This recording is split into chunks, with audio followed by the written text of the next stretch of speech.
আমাদের প্রতিদিনের অপারেশন তালিকায় যে রোগগুলো আমরা থাকে সেগুলো ক্যাটারাক্ট, মানে চোখের ছানিজনিত একটা রোগ। এটা আমাদের দৈনন্দিন অপারেশনে এগুলো আমরা করি।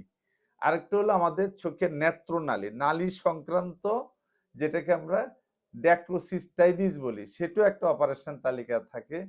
আরেকটা হলো আমাদের চোখের এই রেটিনাল অপারেশনও আমাদের রেটিনাল বিয়ার সার্জারি থাকে।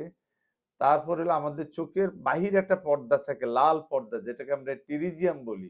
এই টেরিজিয়ামও আমাদের অপারেশন করতে হয়। প্লাস চোখের পাতা টোসিস, চোখ বন্ধ হয়ে আসে, মানে ড্রপিং অফ দ্য আইলিড, এটাকে আমরা টোসিস বলি।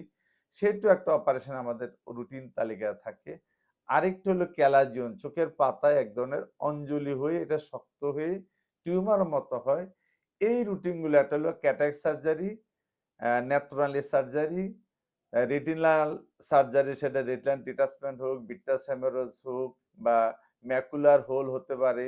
গ্লকোমা অপারেশন, আমাদের চোখের প্রেসার জনিত একটা অপারেশন, টেরিজিয়াম অপারেশন, টোসিস অপারেশন, বাঁকা চোখের অপারেশন, তারপরে আমাদের ক্যালাজিয়ন অপারেশন, এগুলো আমাদের রুটিন তালিকায় আমরা প্রতিদিন আমরা করি।